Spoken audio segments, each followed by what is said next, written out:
começar. E como a doutora Luísa acabou de falar na unidade local de saúde de Matosinhos e na saúde, eu não posso deixar de congratular no dia de hoje com a abertura que fizemos da OSF de Custóias, para lembrar do Dr. Guilherme Pinto, que juntamente com a doutora Luísa nos ajudaram a nós no LS de Matosinhos a conseguir esta obra. Fizemos, aliás, umas viagens para Lisboa para conseguir abrir hoje, há de ser inaugurada brevemente. Já hoje começou a funcionar. E a pergunta que eu punha à doutora era como é que vê o futuro desta relação que tem sido tão virtuosa entre a Câmara Municipal de Matosinhos e a Unidade Local de Saúde? Muito obrigada, Dr. Vítor. Queria também felicitá-lo pelo trabalho que tem realizado na Unidade Local de Saúde de Matosinhos e que lhe tem merecido tantos prémios, justos prémios, a si e à sua equipa. Felicito por isso. Hoje é sem dúvida um dia especial. Estão aqui também muitas pessoas de Custóias, que tiveram hoje, é o primeiro dia de funcionamento da Unidade de Saúde Familiar, que era uma reivindicação antiga, já lá tínhamos ido várias vezes lançar a primeira pedra, mas hoje finalmente o serviço entrou em funcionamento para a comunidade, mesmo sem cerimónia oficial, mas já lá está em funcionamento. E o que eu queria, é muito simples responder-lhe à sua resposta, à sua pergunta, doutor. A relação que tem de existir, persistir entre a Câmara e o LS é de grande proximidade, de convivência total, porque todos os projetos, todas as ações, todo o trabalho que é realizado para a nossa população na totalidade é assegurado pela Unidade Local de Saúde, que, como todos sabem, é uma experiência pioneira em Portugal. Foi o primeiro o primeiro exemplo de unidade que integra os serviços hospitalares e os cuidados de saúde primários, todos os centros de saúde. E em Matosinhos temos também casos como os cuidados paliativos, que eu sou a enfermeira Magreira, também é responsável, e que ainda outro dia deu uma primeira página no jornal dizer que Matosinhos é o oásis nacional porque não há lista de espera para esta resposta. E, portanto, nós, autarcas, temos de ser capazes de valorizar o trabalho que está a ser feito pela OLS e desenhar novas metas, novos objetivos, novos desafios. Como eu disse... Obrigado. Tinha aqui já... Eu podia que falasse alto e se pudesse virar para lá, a doutora Luísa ouve. Eu falo. Há 40 anos, Matosinhos tinha cerca de 80 mil eleitores, presumo eu, e tinha uma indústria conhecida que era a indústria conserveira. Em 40 anos, a indústria conserveira acabou, cresceu em termos de economia social porque se constituíram inúmeras cooperativas no concelho. Hoje, Matosinhos vai ter eleições com o dobro da população, que são cerca de 160 mil eleitores. O que eu lhe pergunto é, face a esta mudança que aconteceu no concelho, portanto, perdeu-se a indústria conserveira, mas cresceu-se em termos de habitação social, e eu pergunto qual é a estratégia para o crescimento económico do concelho de Matosinhos, porque, de facto, já não somos 80 mil, mas somos 160 mil. Era esta a pergunta que eu gostaria de deixar. Sérgio, com a sua pergunta também. Essa é uma das constatações que penso que todos tiramos, quem vive há muitos anos, já todos vivemos há muitos anos, nem convém dizer há quantos, porque evidencia que não somos já todos jovens. Há muitos que são, mas nem todos.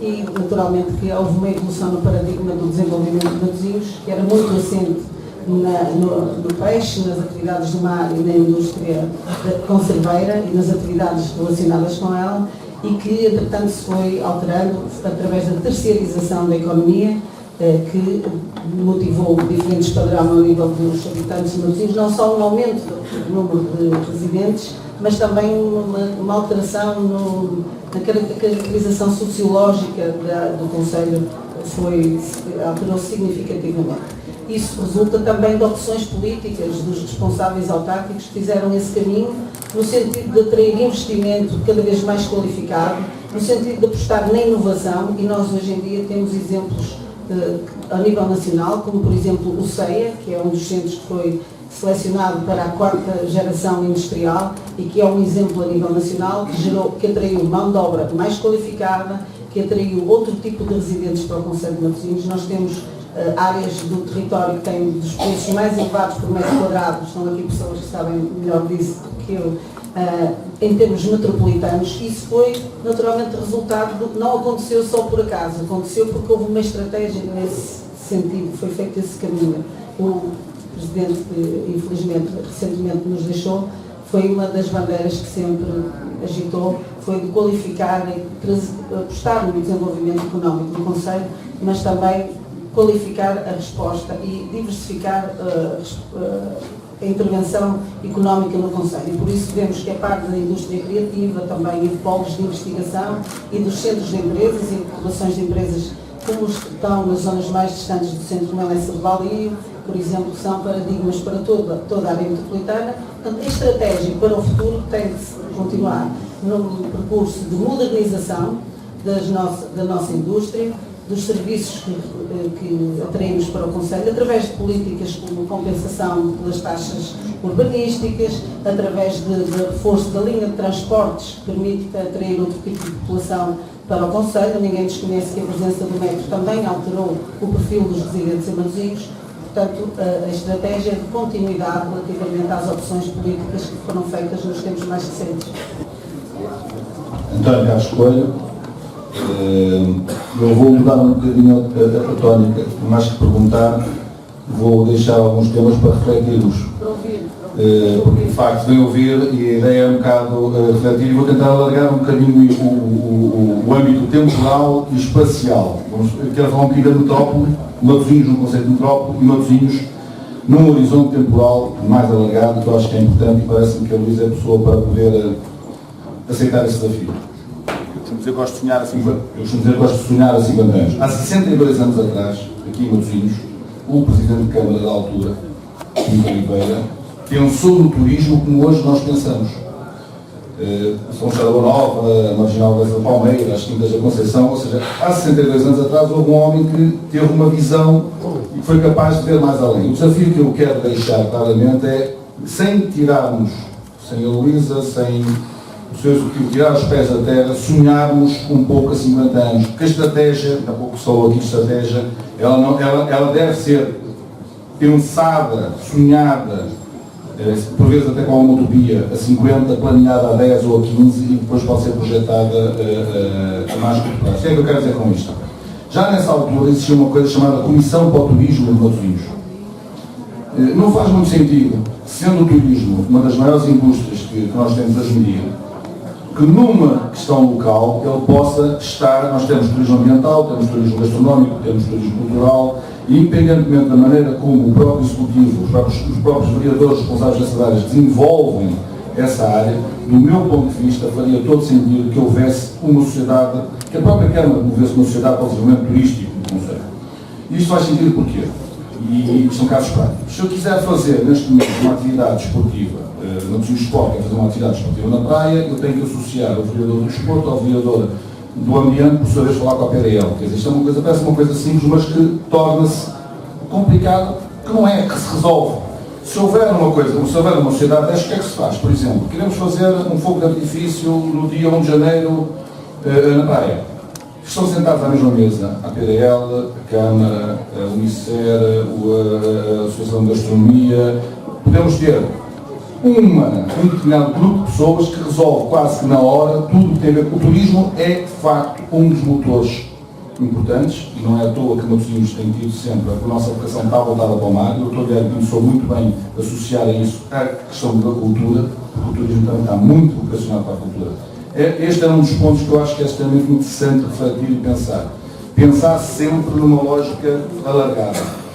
Nós somos uma terra de logística, nós somos um conceito que tem praticamente tudo. Nós somos o único município do país que tem porto de mar, aeroporto e refinaria.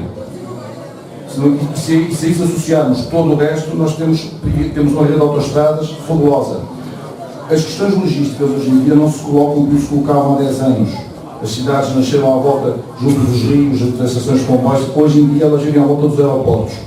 E nós temos, em termos de cidades médias europeias, talvez o melhor aeroporto da Europa, quer em termos de localização, quer em termos de funcionamento, e o Porto, em termos de riscos, tem sabido beneficiar muito bem disso. Mais do que reagirmos a Lisboa, cada vez que nos tiram um voo, ou cada vez que nos fazem qualquer coisa, e mais do que Lisboa estar a pensar em fazer o aeroporto a 40 ou 50 km, é extremamente interessante começarmos a pensar em fazermos o hub logístico português no Porto. Há condições para isso, há estudos para isso, era extremamente importante que isso fosse feito. Por fim, 2 ou 3 coisas simples. Coesão territorial, a Rua de Cabelo, é inevitável falar-se dela sempre que se fala disto. A Rua de Cabelo é um shopping. Os shoppings vivem com âncoras. Experimentem pegar um dia, pegar, por exemplo, uma Matosinhos a vida e colocá-lo na Rua de Cabelo. A Rua de Cabelo não morreu no dia que era elétrica. A Rua de Cabelo morreu no dia que era lá as finanças, a polícia, a Câmara, tudo isso. É extremamente importante colocar lá uma... E mais, para terminar, acessibilidades. Fala-se do metro, volta-se sempre à ladainha do metro, quais são as linhas mais importantes. Não existem acessibilidades radiais sem que haja uma circular. Se há metro, se há rede de metro, se há linha do metro que é importante fazer-se neste momento, é a ligação nacional de São João, que serve toda a área metropolitana do Porto. Não serve Matosinhos. Porque enquanto não houver a radial, enquanto não houver a circular, as radiais nunca irão funcionar. Havia aqui muito mais coisas, mas há muito mais que não se quer falar, portanto eu